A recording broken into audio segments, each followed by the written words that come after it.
Vamos agora para a descrição dos tipos de memória. A primeira memória que iremos abordar é a memória sensorial. Esta é aquela que nos permite reter as informações que chegam até nós através dos sentidos, podendo ser estímulos visuais, auditivos, gustativos, olfatórios, táteis ou perceptivos.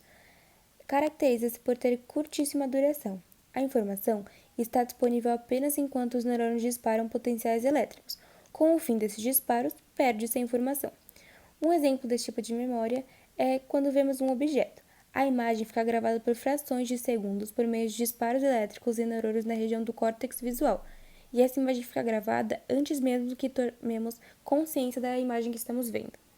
O segundo tipo de memória é a memória de trabalho, que serve sobretudo para contextualizar o indivíduo e para gerenciar as informações que estão transitando pelo cérebro. De fato, a memória de trabalho conserva uma informação na consciência enquanto tal informação está sendo processada, e após tal processamento, a memória se extingue sem necessariamente se transformar em arquivo duradouro. Um exemplo disso é quando estamos conversando com alguém e para que a gente possa desencadear as ideias e para que a conversa continue fazendo sentido, a gente tem que lembrar temporariamente das últimas ou penúltimas palavras que foram ditas para que a frase e posteriormente a conversa continuem fazendo sentido. Uma observação que vale ser ressaltada aqui é que, apesar de a memória de trabalho estar intimamente relacionada às memórias de longa duração, a memória de trabalho não deve ser confundida com arquivos de memória.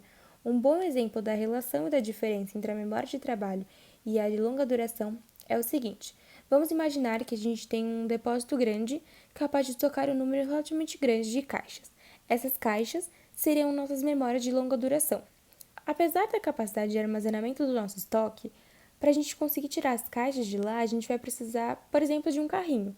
E esse carrinho, por ser pequeno, nos impede que a gente tire todas as caixas de uma vez. Nesse caso, o carrinho representa a nossa memória de trabalho. Transpondo esse raciocínio para algo que faça mais sentido e relacionando as nossas memórias, temos a seguinte situação.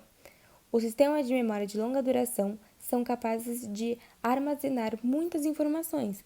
No entanto, a memória de trabalho, que entra em ação na evocação dessas informações, nos permite recuperar apenas algumas delas ao mesmo tempo. Um outro tipo de memória que iremos abordar é a memória de curto prazo. Esta retém temporariamente as informações processadas que desaparecem rápido ou se transformam em memória de longo prazo. Essa memória possui duas características principais: uma capacidade limitada e uma duração definida.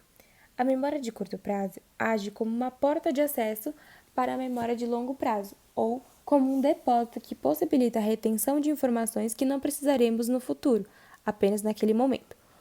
Como a memória de curto prazo está diretamente relacionada com a de longo prazo, qualquer dano nesse tipo de memória pode afetar a aquisição de novas memórias a longo prazo.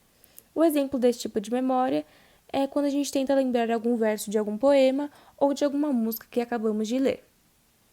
Mais uma observação que devemos ressaltar é que, por mais que a memória de trabalho e a de curto prazo se pareçam na definição, elas se distinguem na função. A memória de trabalho nos permite usar e gerenciar informações para usá-las em processos cognitivos, enquanto a memória de curto prazo é limitadora nesse aspecto e permite que a gente obtenha uma informação que acabamos de gravar apenas. O último tipo de memória é a memória de longo prazo, que é aquela que armazena informações por longo período de tempos, meses, anos ou até mesmo décadas. E esta é dividida em duas categorias principais.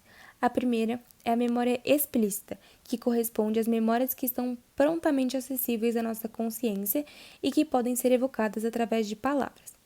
Por exemplo, contar a um amigo como foi a nossa última viagem de férias.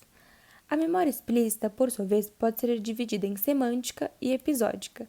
A episódica diz respeito a experiências passadas, a episódios de nossas vidas, por exemplo, uma viagem, nosso primeiro beijo, entre outros. A memória episódica guarda informações relacionadas a um determinado momento no tempo, sendo, portanto, responsável pela nossa autobiografia. Já a memória semântica trata-se de uma memória que não guarda momentos, mas sim fatos. Por exemplo, guarda o significado de palavras, regras gramaticais de um idioma, símbolos e etc. E o segundo tipo de memória de longo prazo é a memória implícita. Essas operam em nível subconsciente e não se tratam de processos intelectivos. Nesse tipo de memória, a gente inclui as memórias motoras e o priming. As memórias motoras são memórias relacionadas a procedimentos e habilidades motoras. São difíceis de serem aprendidas, pois necessitam de muita repetição para serem consolidadas. Porém, uma vez consolidadas, se tornam automáticas, inconscientes e extremamente resistentes ao esquecimento.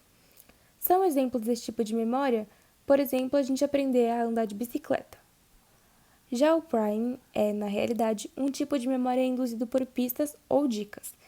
Um clássico exemplo desse tipo é que às vezes a gente está tentando lembrar alguma música ou algum poema e a gente não consegue. Porém, se a gente escuta alguém cantarolar as primeiros ritmos da música, a gente consegue na hora lembrar de todo o restante da música. Isso acontece como se fosse uma reação em cascata.